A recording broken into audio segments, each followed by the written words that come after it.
Nous allons entamer donc le cours sur aimer ton prochain. Et pourquoi on fait un cours sur aimer ton prochain? Parce que le concept de l'amour est souvent mal compris. La définition de l'amour dans le monde n'est pas du tout celui que Dieu nous a donné, mais la définition que beaucoup de chrétiens donnent n'est pas non plus la bonne. Alors il est très intéressant de voir justement comment Dieu voit les choses. À la différence des autres religions, qui essaient de comprendre Dieu ou leur Dieu par leur propre réflexion, le judaïsme et le christianisme ne sont aucunement des approches humaines du divin. D'accord? C'est toute la différence. Beaucoup de croyances sont fondées sur le fantasmagorique et la terreur devant des divinités qui sont sous l'emprise des mêmes passions que nous et qui sont imprévisibles.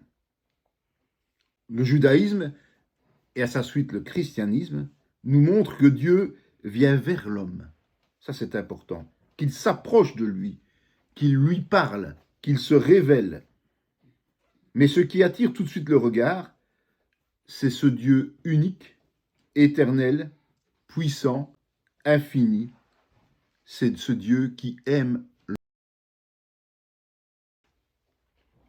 Donc, Dieu est amour. On le retrouve dans 1 Jean 4, 8, 16.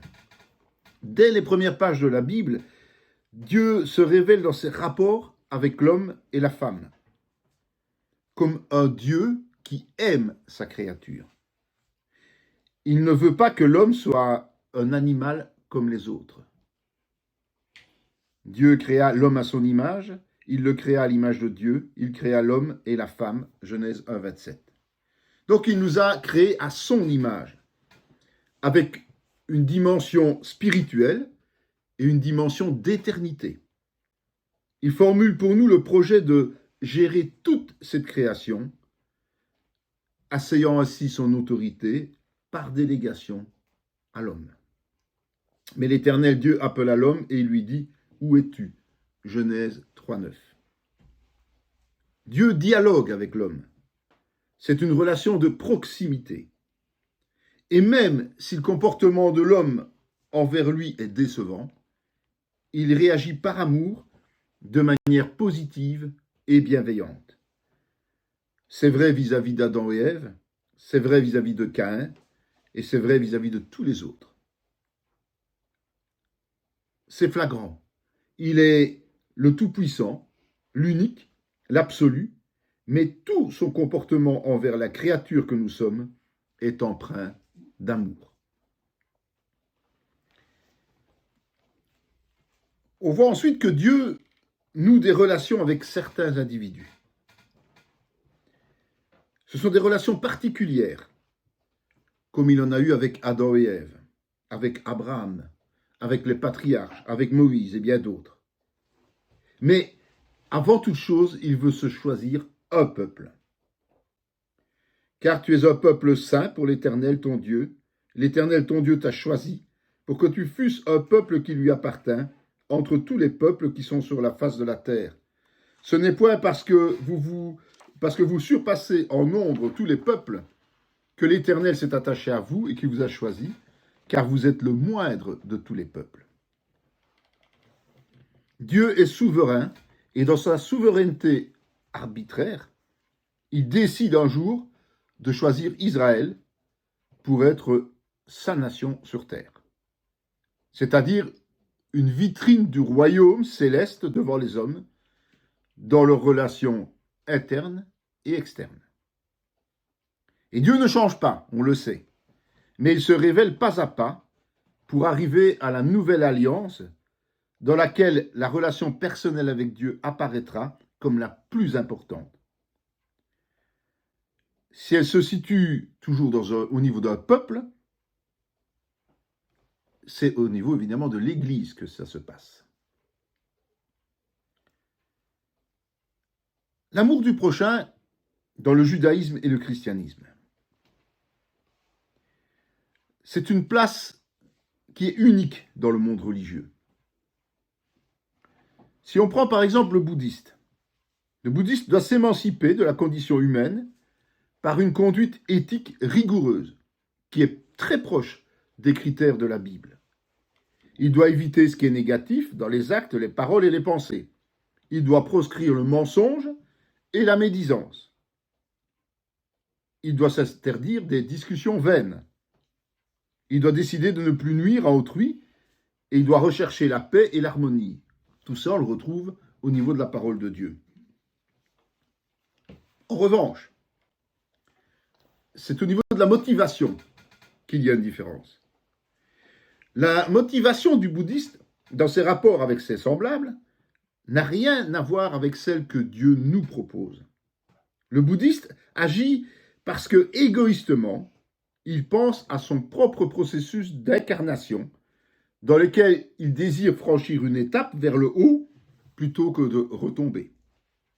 Ce qu'il importe principalement, c'est d'éviter tous les contacts dangereux, passant à côté de la vraie notion de compassion. Donc, il ne sait pas ce qu'est la compassion. Mais il a une bienveillance universelle qui, en réalité, est peu active. Il part ainsi de l'idée que s'il est animé de sérénité, de sentiments bienveillants sans en faire plus, cette attitude de bienveillance va se projeter sur les autres, va adoucir tout l'environnement et va rendre tous les êtres meilleurs. Ce sont des intentions pieuses, évidemment, mais la plupart du temps, elles sont inefficaces. Dans Matthieu 22, il est dit, Jésus lui répondit, « Tu aimeras le Seigneur ton Dieu de tout ton cœur, de toute ton âme et de toute ta pensée. C'est le premier et le plus grand commandement. Et voici le second qui lui est semblable, tu aimeras ton prochain comme toi-même. De ces deux commandements dépendent toute la loi et les prophètes. » Tant dans l'Ancien Testament que dans le Nouveau Testament, l'homme est appelé à être actif et centré sur Dieu et sur le prochain, plutôt que sur sa propre personne. Une autre mouvance, le confucianisme, c'est en Chine qui s'est développé. Le confucianisme est aussi proche de l'Évangile. Quand Confucius donnait ses entretiens avec ses disciples, on parle de ce qu'on appelle le ren. C'est un concept de deux personnes qui vivent ensemble selon le principe qu'un individu n'existe pas s'il n'appartient pas à un groupe. C'est loin de la mentalité que nous avons aujourd'hui dans nos sociétés qui sont individualistes. Selon Confucius, l'homme qui possède la vertu âme ne fait pas à autrui ce qu'il ne veut pas qu'on lui fasse à lui-même. Et il aime les autres. Bien sûr, l'individu est soucieux de sa propre réussite, mais il souhaite vraiment que les autres connaissent leur propre épanouissement personnel. Mais il y a aussi une différence avec la Bible. Pour Confucius et ses disciples, la vertu reine est déjà en chaque personne, et il suffit de la laisser se manifester. Finalement, on est moins proche de l'amour fraternel que d'une relation entre un père et un fils. Le chinois, qui est animé par cette vertu reine, veut être comme un père et un pédagogue pour un autre qui devient, entre guillemets, son fils. Dans Jean 3,3, il est dit, Jésus lui répondit, en vérité, je te le dis, si un homme ne naît de nouveau, il ne peut voir le royaume de Dieu. Donc, nous savons qu'il ne suffit pas d'avoir de bons sentiments au fond du cœur pour aimer notre prochain. Aimer notre prochain, c'est un combat permanent, parce que notre fort intérieur est corrompu, et il doit être renouvelé, comme le révèle l'Évangile, nouvelle naissance. Donc on peut résumer en disant que la notion d'amour est spécifique à la Bible. Alors comment on va approcher ça? Eh bien tout simplement, dans un premier temps, nous allons nous arrêter à 3 textes fondamentaux. La première épître de Jean, l'évangile de Luc, chapitre 10, et l'évangile de Matthieu, chapitre 25. Ensuite, nous ferons un parcours chronologique en sondant l'Ancien Testament avant le Nouveau. Nous verrons ainsi quelle priorité Dieu donne à l'exercice de l'amour du prochain de manière immuable. Et enfin, nous aborderons un certain nombre de réflexions thématiques, le respect de l'autre, la proximité de l'autre, aimer le prochain quand il y a des conflits, des tensions et d'autres sujets.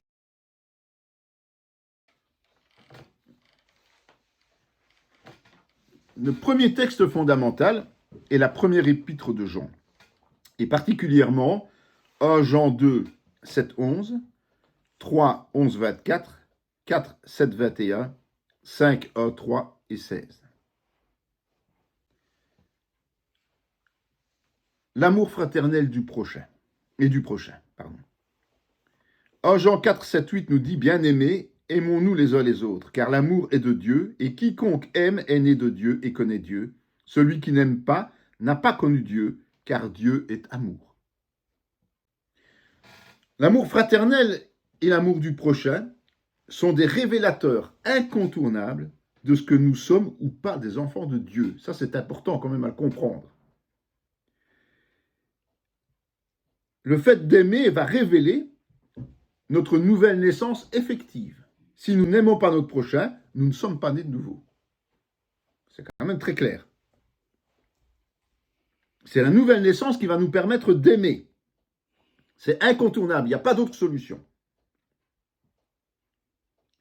Malheureusement, il y a beaucoup de chrétiens qui n'aiment pas. Même chez des chrétiens convertis de longue date.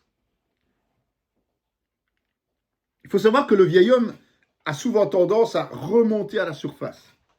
Chez chacun d'entre nous, on doit être conscient de cela. Et sans la puissance du Saint-Esprit, nous serions incapables de juguler notre vieil homme. Même après des années de vie chrétienne, par moments ou dans certaines circonstances, nous pouvons éprouver de la haine pour l'une ou l'autre personne. Si on ne sait déjà pas l'admettre, on ne peut pas corriger le tir. 1 Jean 5,1 nous dit « Quiconque croit que Jésus est le Christ est né de Dieu, et quiconque aime celui qui l'a engendré, aime aussi celui qui est né de lui. » Donc, ça veut dire que si nous aimons vraiment Jésus, si nous aimons vraiment Dieu le Père, il est impossible de ne pas aimer nos frères, puisqu'ils sont nés de Dieu. 1 Jean 3, 14, 15. Nous savons que nous sommes passés de la mort à la vie, parce que nous aimons les frères. Celui qui n'aime pas demeure dans la mort. Quiconque hait son frère est un meurtrier, et vous savez qu'aucun meurtrier n'a la vie éternelle demeurant en lui. Donc nous, en tant que nés de nouveau, nous savons que nous sommes passés de la mort à la vie sur la base de la nouvelle naissance. Ça nous arrangerait peut-être que ce ne soit pas comme ça, hein. Soyons honnêtes. Mais c'est comme ça. On ne peut pas y déroger. 1 Jean 2, 9, 10. Celui qui dit qu'il est dans la lumière et qui est son frère est encore dans les ténèbres. Celui qui aime son frère demeure dans la lumière et aucune occasion de chute n'est en lui. Comment peut-on dire qu'on aime Dieu, qu'on ne voit pas, si on n'aime pas ceux que l'on fréquente? C'est la bonne question à se poser. On aimerait bien pouvoir affirmer que c'est possible d'aimer Dieu tout en étant aveugle vis-à-vis de nos frères. Mais ce n'est pas la Bible. Ce n'est pas la Bible. Ce n'est pas non plus le fait que nous soyons en train de dévier vers le salut par les œuvres. Non, nous sommes sauvés par grâce, j'insiste bien. Nous sommes sauvés au moyen de la foi. Mais parmi les œuvres que Dieu a préparées de toute éternité pour que nous les pratiquions, il y a l'amour fraternel. Dans Jacques 17, je vous rappelle, il est dit « Il en est ainsi de la foi, si elle n'a pas les œuvres, elle est morte en elle-même. » Donc la foi sans les œuvres est morte. Aimer son prochain est une œuvre essentielle qui est témoin de notre foi. On en arrive à pouvoir dire que l'amour est un révélateur concret et pratique. L'amour pour les autres, ce n'est pas un sentiment vague, fragile, superficiel. Non, c'est quelque chose de concret et de pratique. Si quelqu'un possède les biens du monde et que voyant son frère dans le besoin, il lui ferme ses entrailles, comment l'amour de Dieu demeure-t-il en lui? Un premier geste d'amour concret, c'est d'assister matériellement nos frères dans le besoin. Si nous fermons les yeux, ça veut dire que l'amour n'est pas en nous. Et si on croit le contraire, eh bien on s'illusionne. Parce que notre attitude attriste Dieu. 1 Jean 3,16. Nous avons connu l'amour en ce qu'il a donné sa vie pour nous. Nous aussi, nous devons donner notre vie pour les frères. Donc Jésus n'a pas hésité un instant à donner sa vie pour nous. Donc il attend de nous que nous offrions les nôtres pour notre prochain. Petits enfants, n'aimons pas aux paroles et avec la langue, mais en action et avec vérité. 1 Jean 3,18. Donc, l'engagement dans l'action concrète est indispensable. Sinon, c'est comme si on se mettait une petite couche de vernis qui, dès le moindre mouvement, va craquer. Vous savez que dans les églises, on a souvent tendance à faire le baiser fraternel et la parole magique « Tu vas bien, frère ?» Et puis on se détourne et on va ailleurs. Et si jamais un matin, votre frère qui est en face de vous dit que ça ne va pas du tout, eh bien la plupart du temps, on va passer à côté. Parce qu'on ne s'attend pas à ce que quelqu'un nous dise que ça ne va pas. Alors que certainement l'Esprit lui a ouvert la parole et le cœur pour pouvoir dire que ça ne va pas. Voilà. Le but, c'est d'obtenir du secours, de l'aide. Dans plus de 90% des cas, nous passons à côté des vrais besoins de nos frères par manque d'empathie.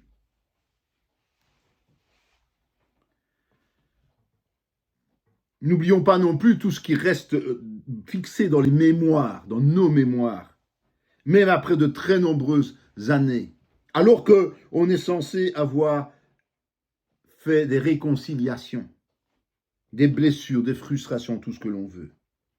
Malgré les paroles de pardon, j'insiste bien en disant paroles de pardon, on garde les pensées en tête et elles ressurgissent au grand jour bien plus tard. Dans le cadre de l'amour, la réconciliation est totale et sans arrière-pensée. C'est la seule option valable pour le chrétien, ce n'est pas un choix. Parce que dans tout problème, il y a toujours des torts des deux côtés. Même si c'est proportionnellement différent, il y a toujours quelque chose. Des gestes concrets sont parfois très simples à faire. Mais comme on est centré sur soi-même, on n'y pense même pas.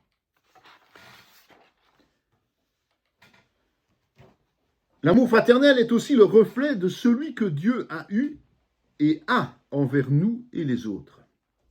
1 Jean 4, 17, 19. Tel il est, tel nous sommes aussi dans ce monde.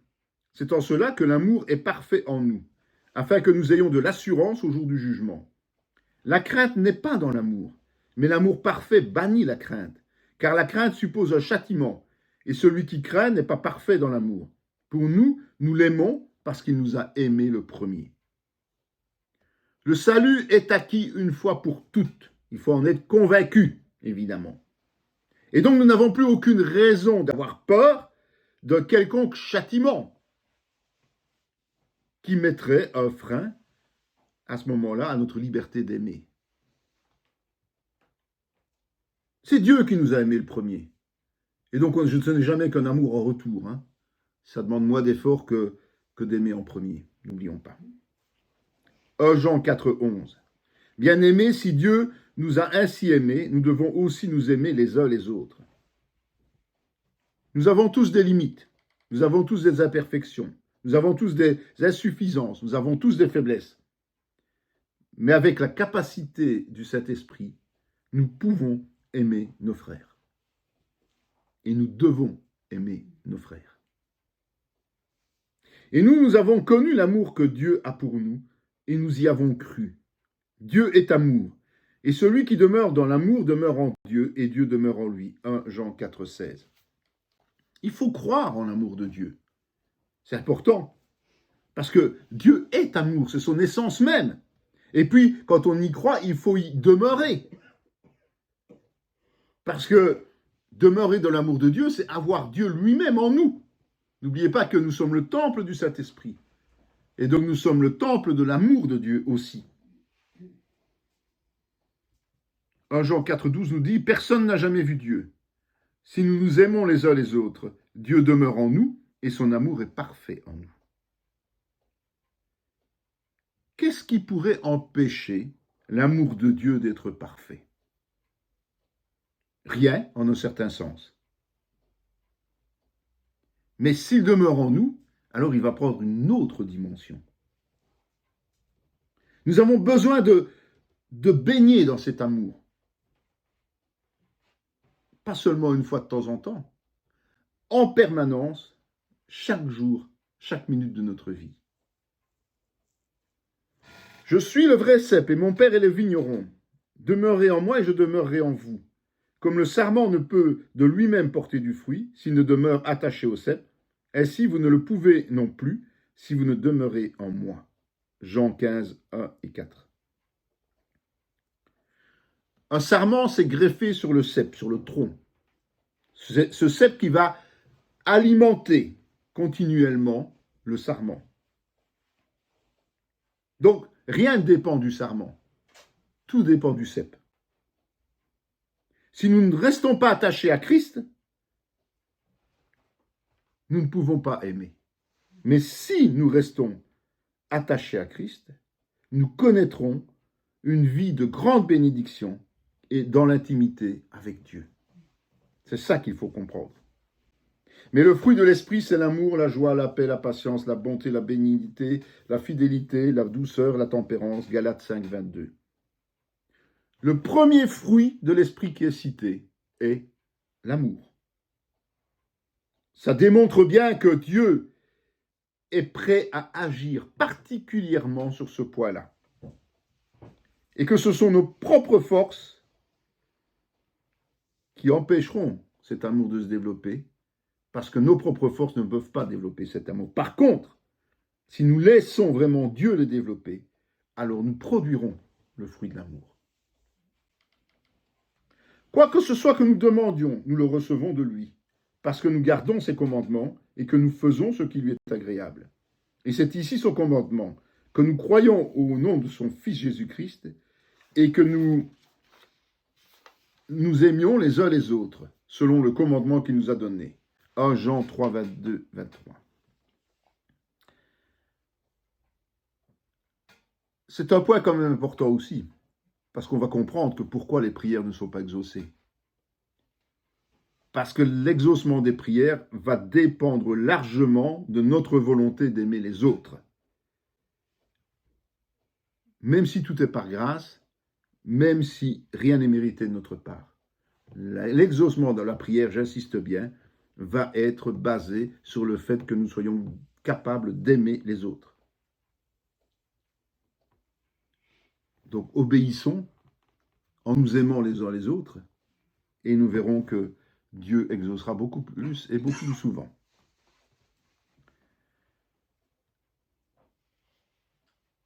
L'amour du prochain se manifeste par un comportement très précis selon la parole. Ça aussi, c'est important.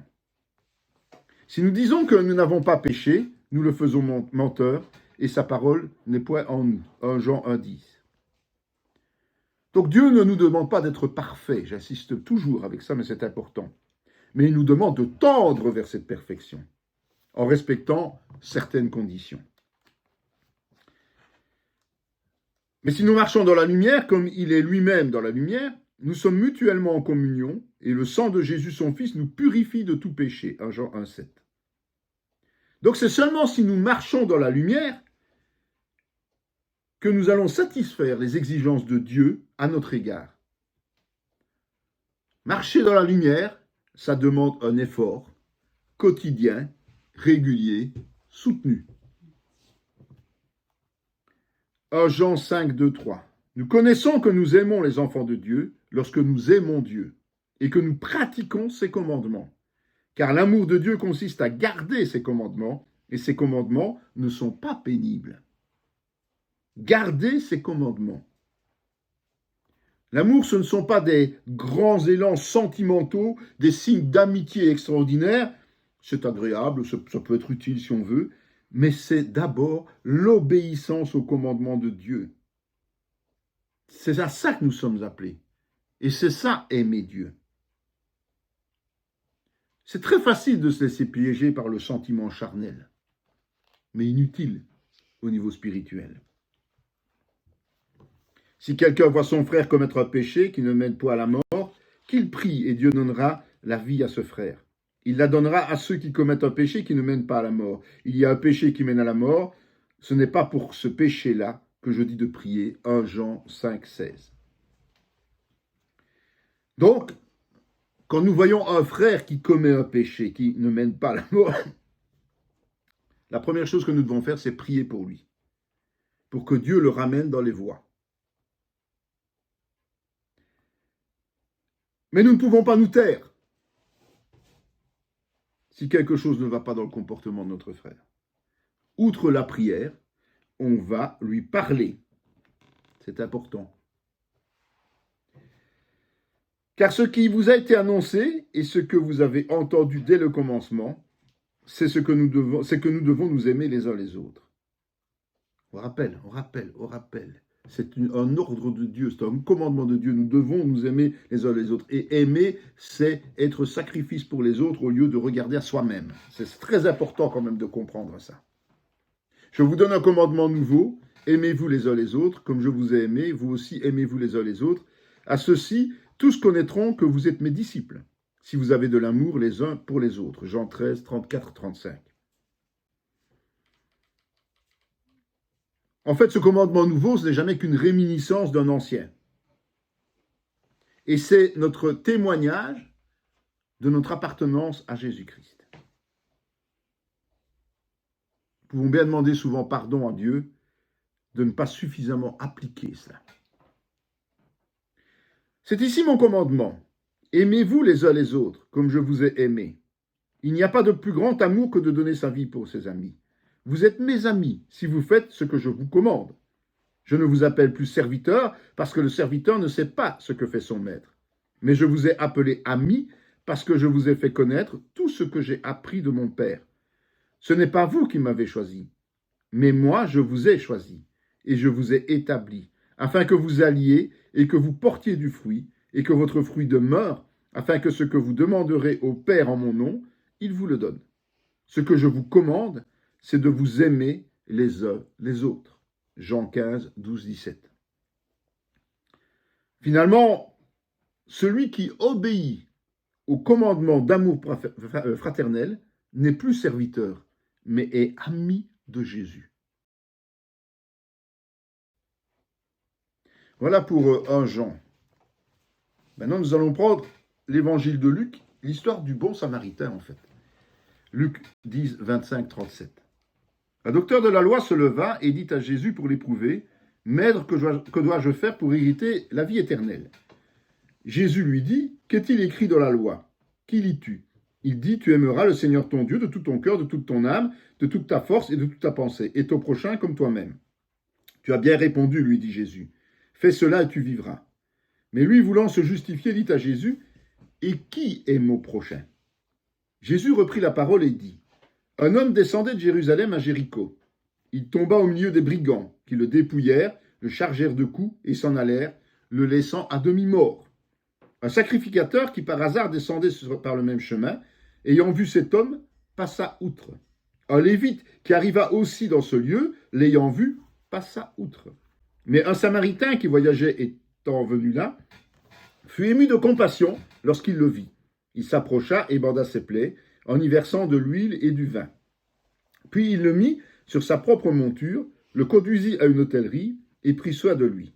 Le lendemain, il tira 2 deniers, les donna à l'autre et dit, « Aie soin de lui, et ce que tu dépenseras de plus, je te le rendrai à mon retour. » Lequel de ces 3 te semble avoir été le prochain de celui qui était tombé au milieu des brigands? C'est celui qui a exercé la miséricorde envers lui, répondit le docteur de la loi. Et Jésus lui dit, « Va, et toi, fais de même. » Il y a plusieurs choses à mettre en exergue dans ce passage. D'abord, Jésus n'hésite pas à donner comme modèle le Samaritain. Or, on sait que les Samaritains n'étaient pas des Juifs pratiquant la Torah. Hein. C'était des Juifs qui mélangeaient la révélation biblique avec un certain nombre de croyances d'origine babylonienne. Et donc, il n'y avait pas d'orthodoxie doctrinale. Pourtant, c'est lui que Jésus prend en exemple. Donc ici, Jésus parle uniquement de l'amour du prochain, il ne parle pas du frère uniquement, il parle du prochain. On ne connaît rien de la victime. On sait qu'elle a été dépouillée, qu'elle a été blessée, qu'elle était sur le chemin de Jéricho, mais on ne sait pas qui c'était. Pour lui, ce n'est pas important. Ce qui est important, c'est comment on va réagir. C'est ce qu'on va pratiquer.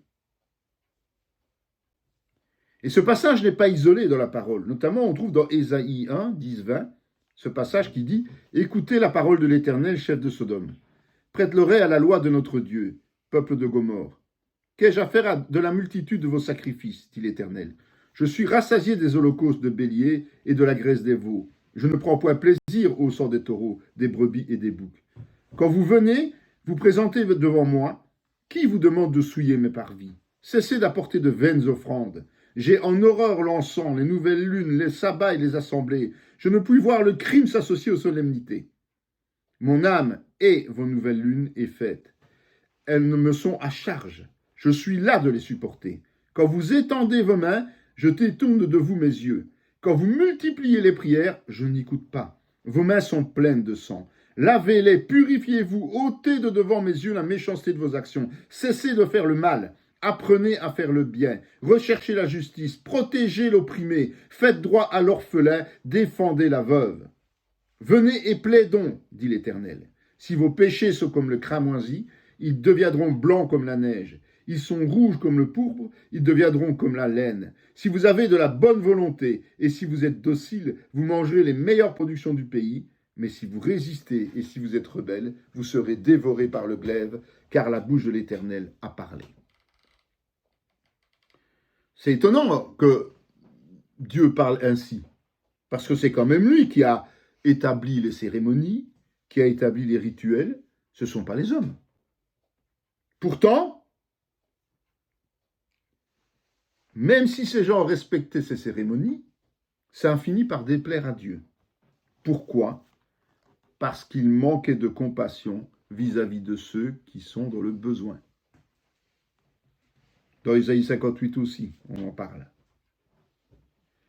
Il est dit que la bénédiction de Dieu surabonde dès l'instant où on change d'attitude en prenant soin du prochain. S'inquiéter pour l'autre. Dieu attend de nous la même attitude.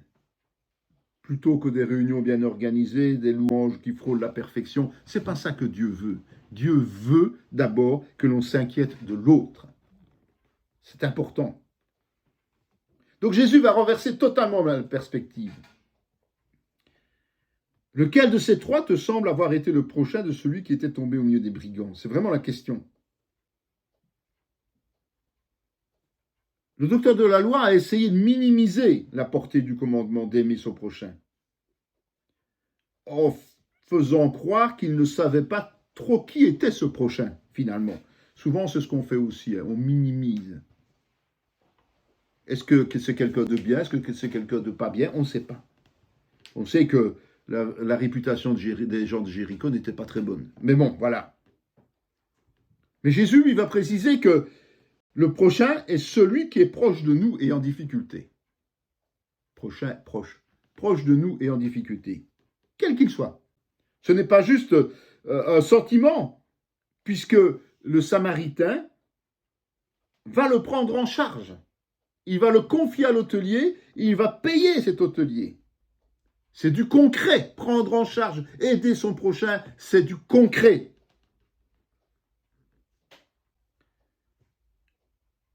Et la manière dont ce rescapé va réagir après, ça n'a pas d'importance. Qu'il vienne lui dire merci ou qu'il ne le fasse pas, ça n'a pas d'importance.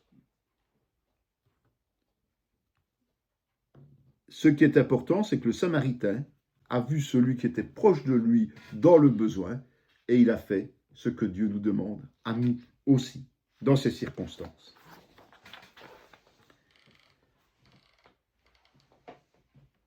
Et c'est encore plus choquant, cette histoire, parce que Jésus s'en réfère d'abord à un sacrificateur et à un lévite, de façon négative, alors que ce sont les gens qui étaient en vue au niveau du judaïsme.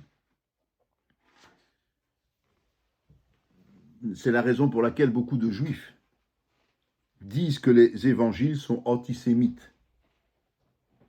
Ils sont aveugles spirituellement, et ça les dérange quand on les met en cause, évidemment. Hein, c'est logique.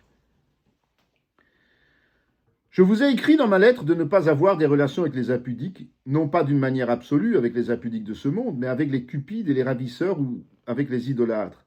Autrement, il vous faudrait sortir du monde. Maintenant, ce que je vous ai écrit, c'est de ne pas avoir des relations avec quelqu'un qui, se nommant frère, est impudique, cupide ou idolâtre ou outrageux, ou ivrogne ou ravisseur. De ne même pas manger avec un tel homme. Qu'ai-je en effet à juger ceux du dehors? N'est-ce pas ceux du dedans que vous avez à juger? Pour ceux du dehors, Dieu les juge. Ôtez le méchant du milieu de vous.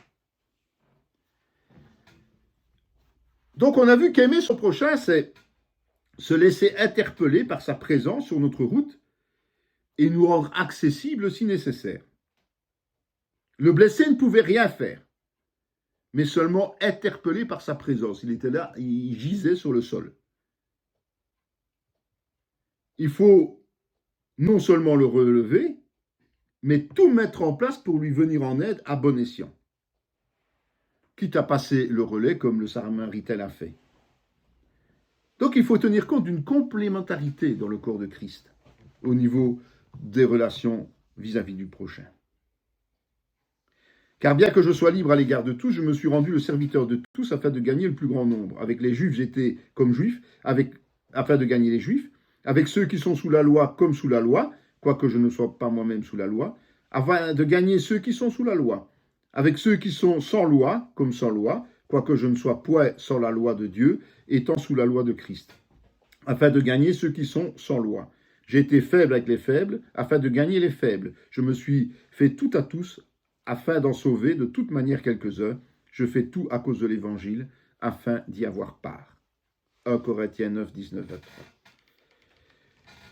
Le témoignage de Paul est essentiel, parce que l'humilité, elle est vitale, elle permet de s'adapter à chacun pour servir l'Évangile sans donner une impression de supériorité. On ne peut pas dire qu'on aime son prochain si on se montre supérieur à son prochain. La condescendance, ce n'est pas de Dieu. C'est égal à égal. Le blessé n'a pas besoin qu'on ait pitié de lui. Il a besoin d'être soigné. On est bien d'accord. Nous avons tout reçu de Dieu. Et nous sommes des intendants.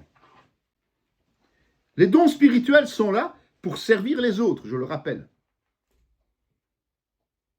Nos biens à nous doivent au moins aussi partiellement servir à aider les autres, à partager. Ce que vous voulez que les hommes fassent pour vous, faites-le de même pour eux. Luc 6, 31. Il ne faut pas inverser les rôles. Beaucoup de chrétiens attendent que les autres bougent vis-à-vis d'eux avant de faire quoi que ce soit pour les autres. C'est absolument pas ce que la Bible nous dit. Ce que nous voulons que les autres fassent pour nous, faisons-le d'abord pour les autres. Et alors les choses bougeront.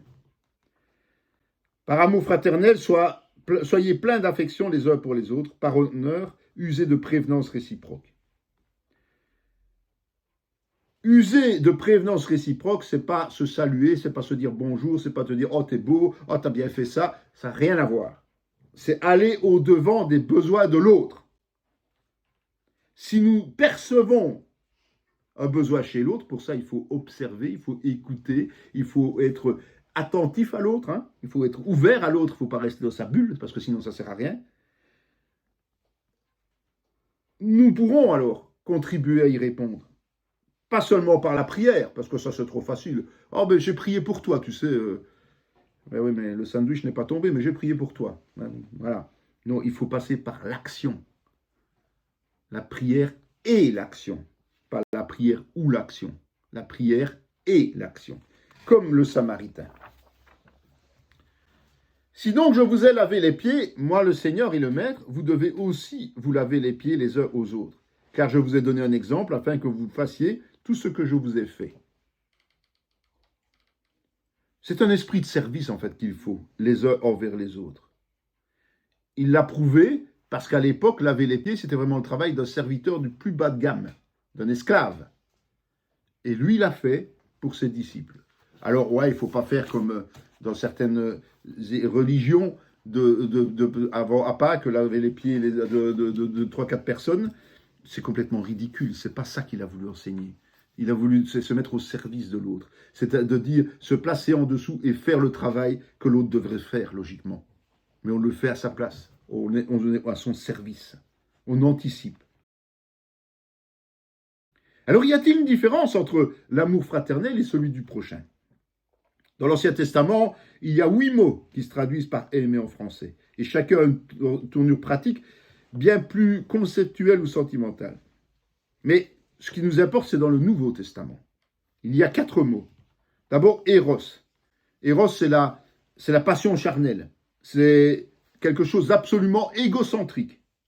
On cherche sa propre satisfaction. Point. Puis il y a Philéo.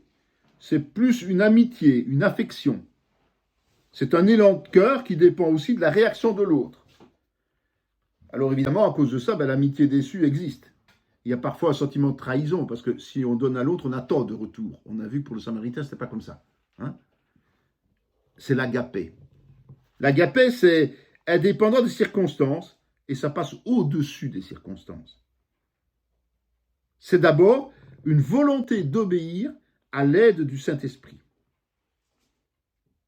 Normalement, c'est en se positionnant dans l'obéissance qui nous rend capables de pardonner que nous devons être.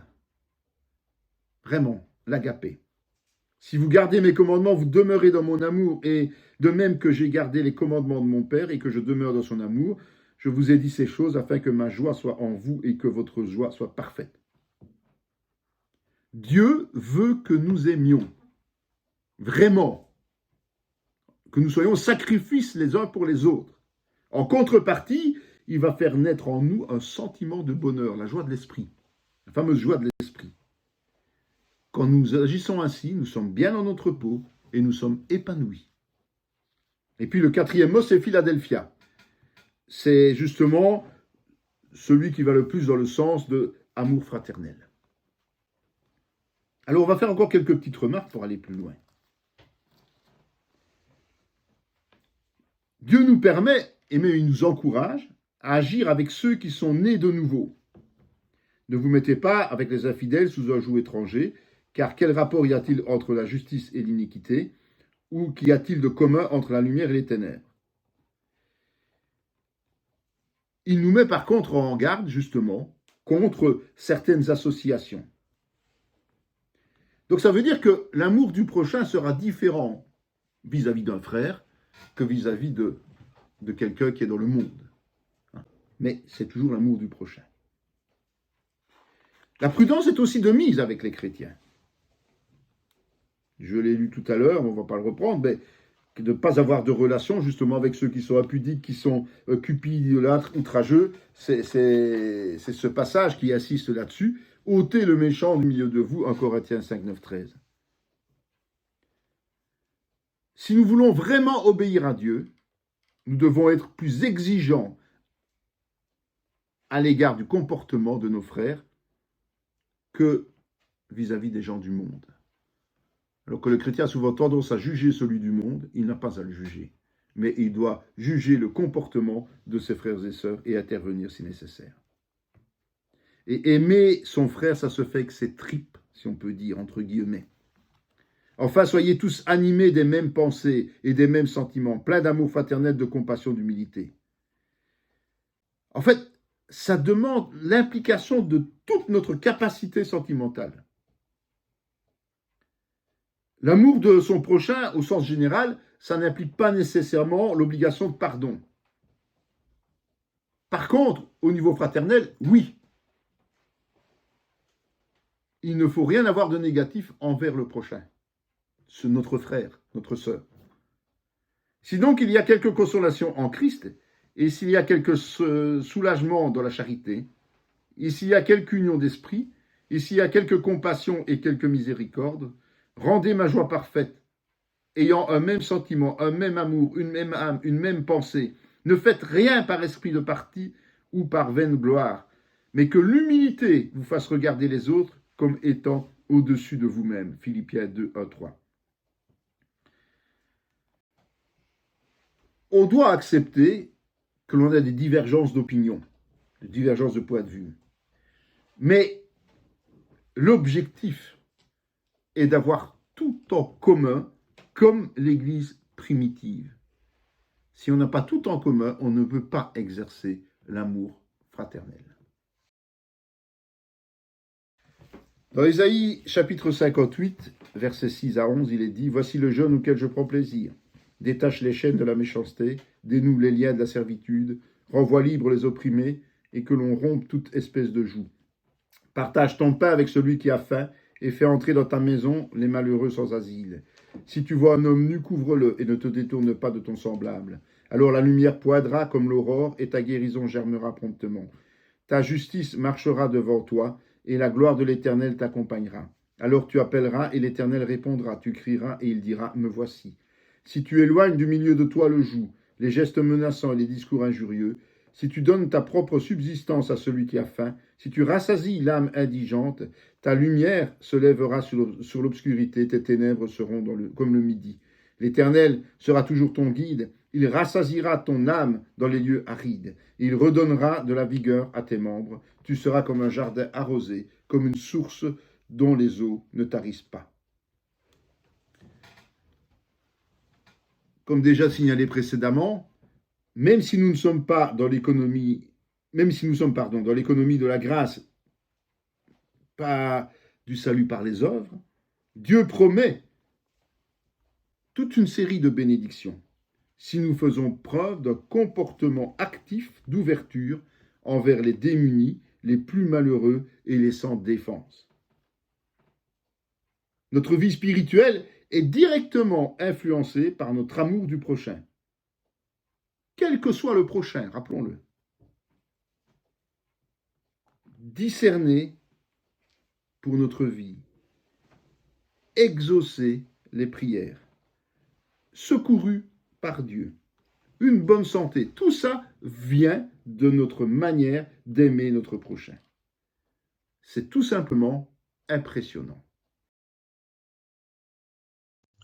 Cette vidéo fait partie intégrante de la formation en théologie pratique dispensée par la mission de théologie Emmanuel de Parakou, Bénin, sous l'autorité académique du Centre chrétien Emmanuel SBL, Spa, Belgique. Pour mieux connaître nos activités, voici nos différentes adresses.